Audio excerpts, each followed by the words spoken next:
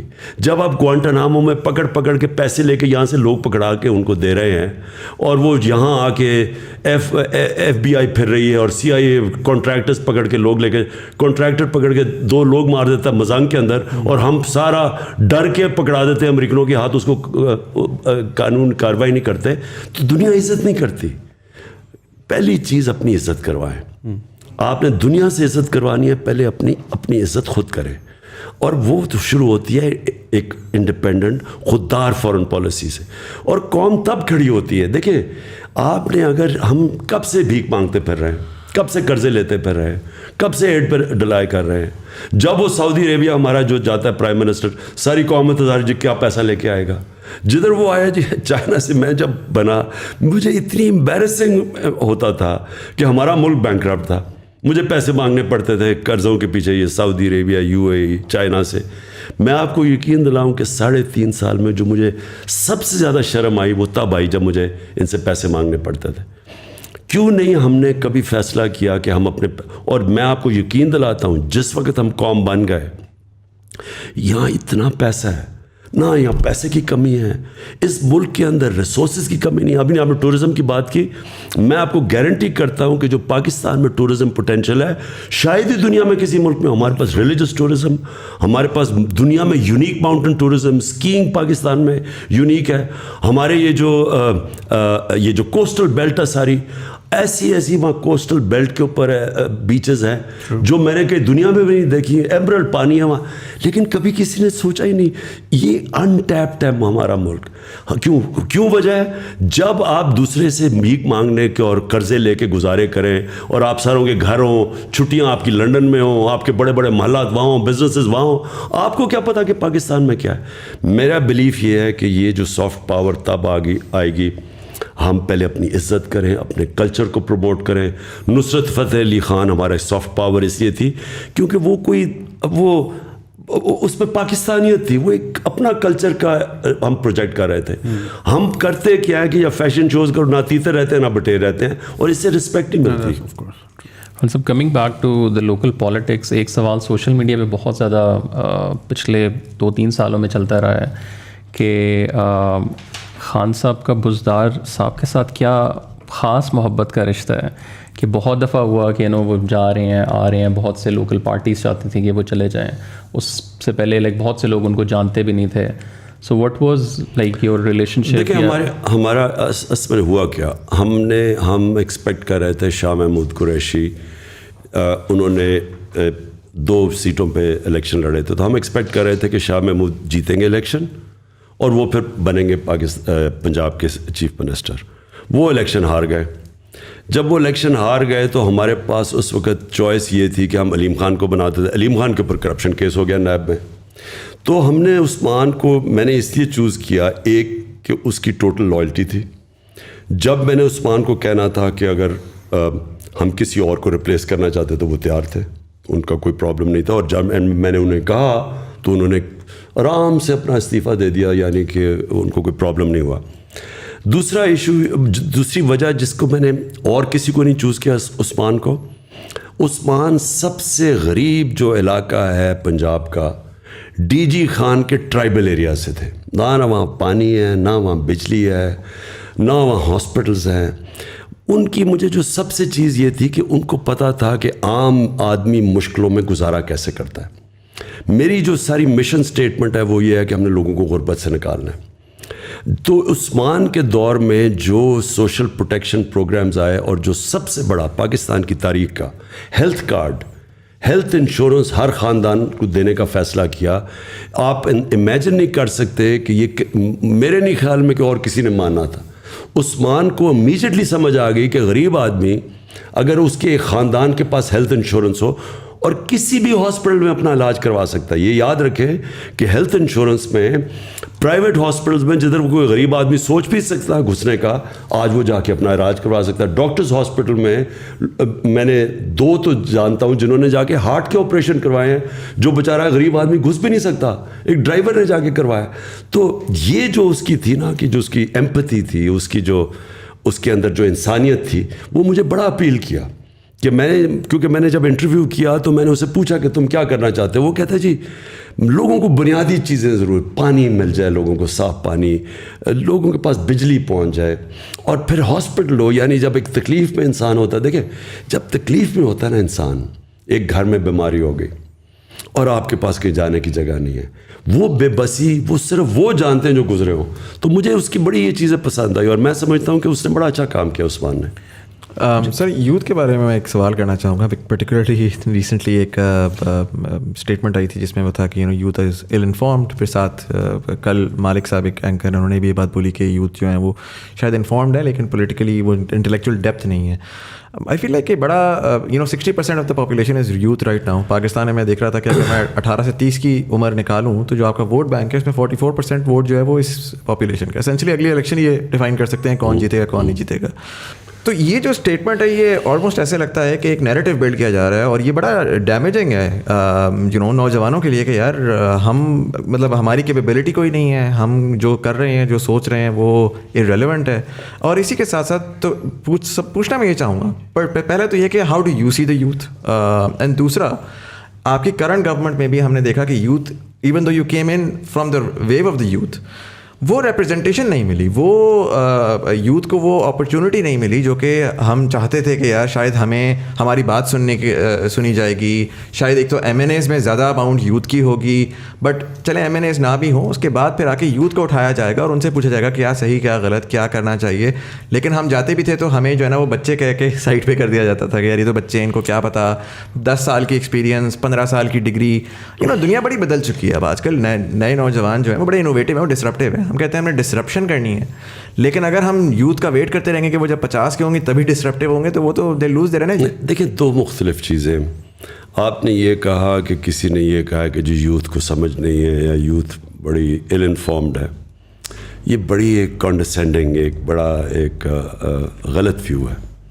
Youth کے اندر جو چیز ہوتی ہے وہ پیشن ہوتا ہے, جنون ہوتا ہے. جیسے جیسے آپ کی عمر ہوتی جاتی ہے تو آپ زیادہ ریئلزم پہ آ جاتے ہیں کہ جی یہ تو زمینی حقائق پہ آ جاتے ہیں, اور آپ میں وہ جو جنون اور جو خواب دیکھنا وہ ختم ہونا شروع ہو جاتا ہے. زندگی میں جب مار کھا کے انسان اس طرف پہنچ جاتا ہے. میں ہمیشہ سمجھتا ہوں کہ اصل میں انسان بوڑھا تب ہوتا ہے جب اس میں جنون ختم ہو جاتا ہے, جب اس کو خواب دیکھنا ختم ہو جاتا ہے. لیکن یوتھ کی یہ پاور ہوتی ہے کہ وہ بلیک اینڈ وائٹ میں دیکھتا ہے, اچھے برے میں دیکھتا ہے. اور یوتھ عموماً ریولوشنز جو آئی ہیں وہ ہمیشہ یوتھ لیڈ ہوتی ہیں.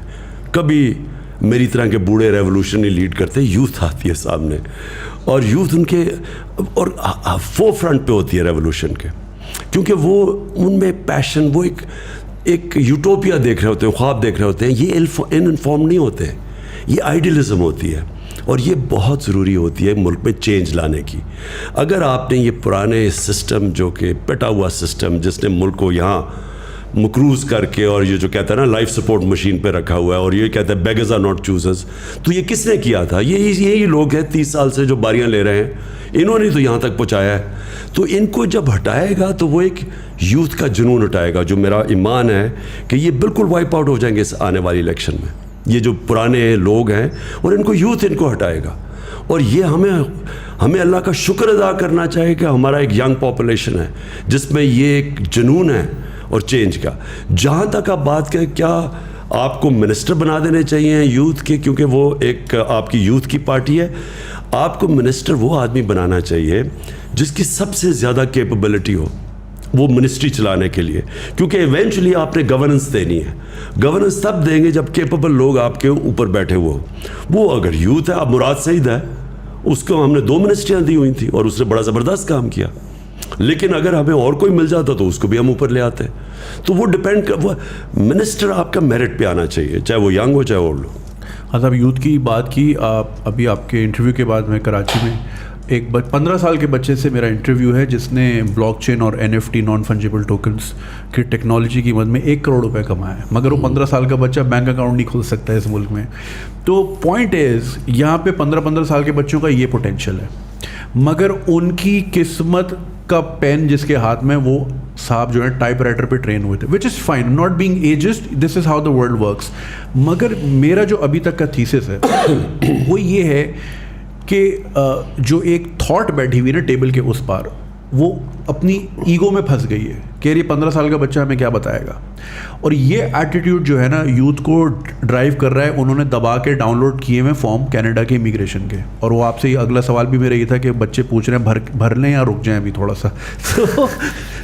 تو اس کو پھر ہم کیسے ٹیکل کریں, یہ برین ڈرین جو اتنا ہونے جا رہا ہے. اور آپ ماشاء اللہ آپ نے اتنا ٹریول کیا, آپ نے دنیا بھر فنڈ ریزنگ کی ہے.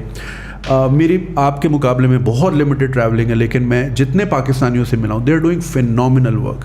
ایک بچہ, میری ایک ویڈیو میں نے کوئی بنائی تھی کہ کچھ جرمنی میں کچھ اسٹوڈنٹس ملے تھے, انہوں نے سمجھایا تھا کس طرح آپ ویزا لے کے آ سکتے ہو. کوئٹہ کے آؤٹسکرٹس میں ایک بندے نے, وہ کوئٹہ ماموں کے گھر آیا, نیٹ سے وہ ویڈیو دیکھی, 2 سال بعد وہ وہاں پہنچا. اب وہ روجر فیڈرر کا وہ جو ہے اس کا اسپورٹس فزیشین ہے, اسپورٹس فزیشین, اس کی رینج آف موشن چیک کر رہا ہے. فٹ بالر بائرن میونخ کے جو فٹ بالر ہیں وہ اس میں آ رہے ہیں. مطلب کیا وہ کہہ رہے ہیں میرے پاس یہاں پہ کچھ بھی نہیں تھا. He wants to come back and give back to the country, لیکن وہ کہاں جائے. تو اس طرح کا ہم بہترین جو ٹیلنٹ ہے وہ تیزی سے جا رہا ہے, اور فگرز آپ کے سامنے بھی ہوں گے کتنے اوورسیز پاکستانی بڑھتے جا رہے ہیں. مجھے تو لگتا ہے کہ ہماری پالیسی ہے کہ سب کو اوورسیز بھیج دو تاکہ پھر ریمیٹنس ہے اور ہمارا ملک چلے. دیکھیں 2 چیزیں, ایک کہ اوورسیز پاکستانیز کے اندر ہمارا سب سے اچھا ٹیلنٹ چلا گیا ہے, کوئی شک نہیں, کیونکہ میں سب سے زیادہ میرا اوورسیز پاکستانی سے انٹریکشن ہے, اور اس میں کوئی شک نہیں کہ کیونکہ ہمارا جو سسٹم ہے وہ اینٹی میرٹوکریسی ہے, روکتی ہے میرٹ کو, اور اکراس دا بورڈ. میں آپ کو میں تو اسپورٹس کی بھی بات کر رہا ہوں کہ اسپورٹس کے اندر جو سارا سیٹ اپ بنا ہوا ہے وہ ہے ہی میرٹ کے اگینسٹ. اس کے اندر یعنی ڈسپائٹ دا سسٹم تو شاید کوئی اوپر آ جائے, وہ سسٹم اوپر نہیں لے کے آتا. اور وہ ہر فیلڈ میں ہے. میں نے جو گورنمنٹ کے اندر بھی دیکھی, ہماری بیوروکریسی کے اندر جو سسٹمز بن چکے ہیں وہ اندر آنے نہیں دیتے لوگوں کو. ہم نے کوشش کی 2-3 دفعہ باہر سے پاکستانیوں کو ہم نے بڑے وہ انتھیوزیاسٹک آئے, لیکن وہ سسٹم ان کو فنکشن نہیں کرنے دے رہا تھا. میں نے دیکھا کہ وہ ہر جگہ ان کو ڈسٹرب کرتا تھا. سو جو جنگ ہے نا جی, میں آپ پھر سے واپس آتا ہوں, وہ ہے رول آف لا کی. رول آف لا جو ہے نا وہ کرٹیکل ہے ایک معاشرے کی سکسیس میں. رول آف لا کا دوسرا حصہ میرٹ ہے. ایک رول آف لا کا حصہ ہے کہ سب قانون کے نیچے آ جائیں, دوسرا اس کا ہے میرٹوکریسی. جب رول آف لا ہوتا ہے تو میرٹ آ جاتی ہے. اور جدھر آپ نے اوورسیز پاکستانیز کی بات کی, بالکل کوئی شک نہیں کہ وہ یہاں کیونکہ سسٹم ان کو روکتا ہے وہ باہر چلے جاتے ہیں, اور باہر کیونکہ ان میں پیشن ہوتا ہے, ان کے اندر صلاحیت ہوتی ہے, وہ جب سسٹم لیول پلینگ فیلڈ دیتا ہے وہ اوپر آ جاتے ہیں, اور آؤٹ اسٹینڈنگ پاکستانی باہر بیٹھے. لیکن ایک چیز یاد رکھیں, جتنا بھی کامیاب ہو جائے باہر پاکستانی, آخر میں وہ وہاں کا کبھی بھی اس کو وہ عزت یا اس کا مقام نہیں ہو سکتا جو اپنے ملک میں ہوتا ہے. میں 20-30 سال باہر اپنی زندگی کرکٹ بھی کھیلتا تھا, جانتا تھا, لیکن میں نے کبھی یہ نہیں فیل کیا, حالانکہ مجھے انہوں نے بڑا اس سوسائٹی کا حصہ بھی تھا میں, اور بڑا ویلکم بھی کیا, اور بڑے کم برٹش سوسائٹی کے اندر لوگوں کو اس طرح ایکسیپٹ کرتے ہیں, لیکن میں نے کبھی اس کو اپنا گھر نہیں سمجھا, کیونکہ میں پاکستانی تھا. جو مرضی میں کر لوں, میں انگریز تو بن نہیں سکتا. آپ اگر گدھے کے اوپر لکیریں ڈال دیں تو وہ زیبرا نہیں بن جاتا, وہ گدھا ہی رہتا ہے. تو اس لیے جو جتنے بھی ہمارے باہر پاکستانی ہیں ان کی خواہش یہ ہے کہ ایک ہمارا ملک ایسا بنے جدھر میرٹوکریسی رول آف لا آ جائے, جس کے لیے اسٹرگل کرنی. اوور نائٹ نہیں ہو سکتا. یہ کوئی بھی معاشرہ ایک بٹن دبا کے چینج نہیں ہوتا. ایک معاشرہ اسٹرگل کرتا ہے اپنے آپ کو چینج کرنے کے لیے, کیونکہ اسٹیٹس کو بیٹھا ہوتا ہے, مافیاز بیٹھے ہوتے ہیں جو روکتے ہیں, جو ایک کرپٹ سسٹم سے فائدہ اٹھا رہے ہیں. تو ایک معاشرہ اسٹرگل کرتا ہے, جدوجہد کرتا ہے, جہاد کرتا ہے. لیکن جب پاکستان جیسے جیسے یہ چینج آئے گا, بہت بڑا ٹیلنٹ پاکستانی واپس آئے گا. Right, we're at the 1 hour 30 minute mark almost, or we're going to wrap this up as well. میں چاہوں گا کہ طرح جو ہے وہ last question پوچھ لیں. پچھلے 3 سال کا کوئی ریگریٹ ہے آپ کا؟ دیکھیے, ایک تو زندگی میں کوئی شارٹ کٹ نہیں ہے. اگر آپ پہلی دفعہ آپ کی پارٹی گورنمنٹ میں آئی ہے اور آپ نے چینجز کرنے ہیں اور آپ نے ریفارمز کرنا ہے, اور وہ آپ کے پاس اتنی کمزور گورنمنٹ ہے جو کہ کولیشن میں تھوڑی سی آپ کی میجورٹی ہے, وہ اس میں ریفارمز کرنا بڑا مشکل تھا. تو میں نے پہلے تو ریگریٹ یہ ہے کہ مجھے امیجیٹلی الیکشنز پہ چلے جانا چاہیے تھا, اور مجھے اگر کلیئر میجورٹی نہ ملتی تو میں اپوزیشن میں بیٹھتا. لیکن آن دا ادر ہینڈ جو میں نے سیکھا ہے 3.5 سال میں, یعنی میں نے وہ چیزیں سیکھی ہیں جو میں اب پیچھے دیکھتا ہوں, تو اگر اب اللہ نے کبھی موقع دیا تو مجھے پہلے سے ہی پتہ ہوگا کہ میں نے آتے ساتھ ہی, کیونکہ جب آپ آتے ہیں وہ ٹائم ہوتا ہے آپ میکسیمم چینجز کر دیں. تو مجھے اب پتہ ہے کہ میں نے کیا کیا چینجز کرنے ہیں, کیونکہ وہ اگر آپ شروع میں چینجز نہیں کرتے بعد میں نہیں ہو سکتے. تو جب آپ کی میکسیمم طاقت ہوتی ہے تب وہ مین چینجز کریں. تو وہ تو میں نے پرائرٹائز بھی کر لیا. اور پھر دوسری چیز کہ پہلے سے آپ کو پتہ ہونا چاہیے کہ جو آپ کی جگہ ہیں کس نے ان کے اوپر آ کے بیٹھنا ہے. وہ ہم پہلے پاور میں, پہلے تو خیر ہماری گورنمنٹ یا کوئی 2-3 دن پہلے پاور سے پورے نمبرز پورے ہوئے. جب نمبرز پورے ہوئے تو پہلے جب گورنمنٹ آئی تو تب ہمیں پریزنٹیشنز ملنی شروع ہوئی کہ ایک اداروں میں کیا سچویشن ہے. تو وہ فائر فائٹنگ ہی اس وقت ہو رہی تھی. آپ کے پاس پلاننگ ہی ہو سکتی ہے. اس وقت انشاءاللہ پلان کر کے آئیں گے اور پتہ ہوگا کہ کرنا کیا ہے. لوگوں کو بھی پہلے سے آئیڈینٹیفائی کریں گے کہ کی جگہ کے اوپر کون سے لوگ بیٹھے ہیں. یہ اور ریگریٹ میرا سب سے بڑا یہ ہے کہ ہمارے پاس جو ہم کر بھی سکتے تھے, جو بڑے بڑے کرمنلز اور جو مافیاز تھے, حالانکہ ہم نے بڑی زمینیں چھڑوائیں, قبضے گروپس سے پکڑا, گورنمنٹ کی زمینوں کے اوپر یہ پولیٹیشنز نے قبضے کیے ہوئے تھے وہ سارے چھڑوائے. لیکن ہم نے جس طرح ہمیں جو ہمارے پاس FIA بھی تھی اور اینٹی کرپشن بھی تھی اور FBR بھی تھی, ہم اور زیادہ کر سکتے تھے. لیکن انفارچونیٹلی ہمیں ریزسٹنس اندر سے بڑی آئی. یعنی جو ہمیں پتہ نہیں تھا کہ کئی لوگ ان کے ساتھ اندر سے ملے ہوئے تھے, تو وہ گو سلو کر دیتے تھے. ہم اس طرح کا جو احتساب کرنا چاہتے تھے, جو نیب تو ہمارے ہاتھ میں نہیں تھی, عدلیہ ہمارے ہاتھ میں نہیں تھی, لیکن جو ہمارے ہاتھ میں بھی تھا ان اداروں کو آہستہ آہستہ ہمیں جب سمجھ آئی تو وہ آخری 1 سال کے اندر پوری طرح سمجھ آئی. تو اب انشاءاللہ کبھی بھی موقع ملے تو آتے ساتھ ہی کریں گے. اور PDM کے لیے کوئی لاسٹ میسج؟ دیکھیے PDM تو ایک صرف اینٹی عمران الائنس ہے. ان کا تو کوئی نظریہ ہے نہ کچھ ہے.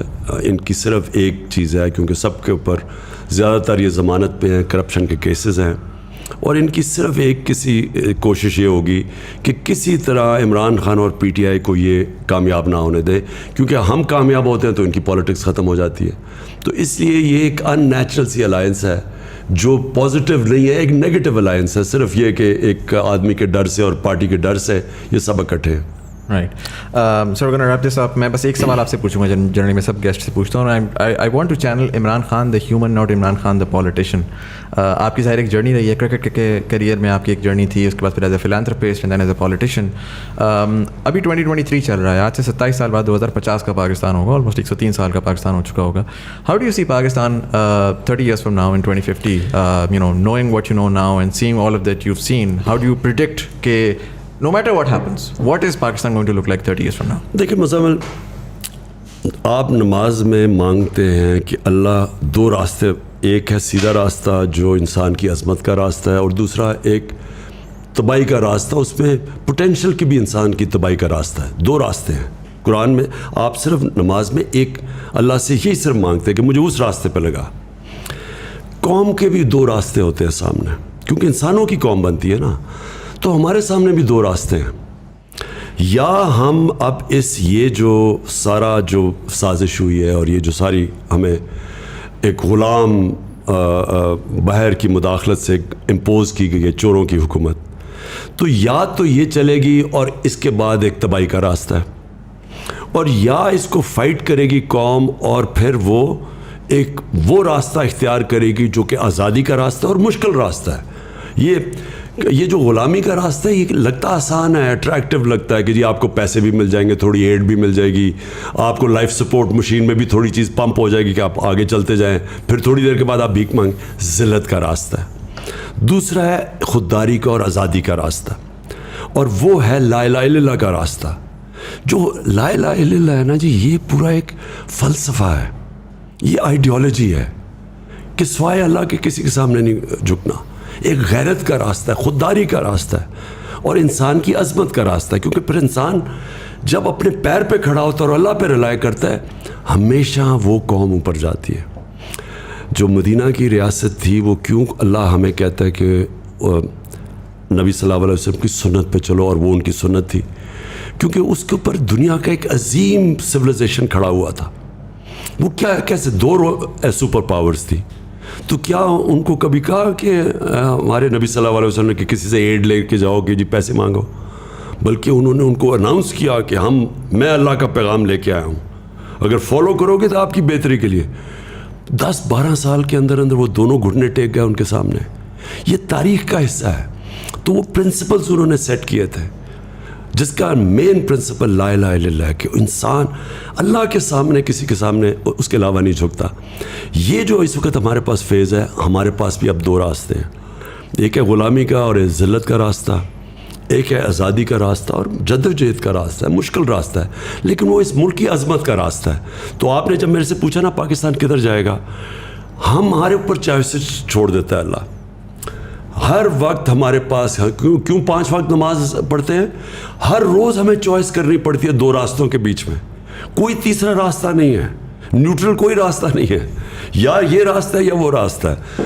تو مجھے ویسے اگر آپ میرے سے میری انسٹنکٹ کو پوچھیں, میری انسٹنکٹ یہ ہے کہ یہ قوم اب وہ اس راستے پہ جانے لگی ہے جو ہمیں 70 سال پہلے نکل جانا چاہیے تھا. وہ ہماری عظمت کا راستہ ہے.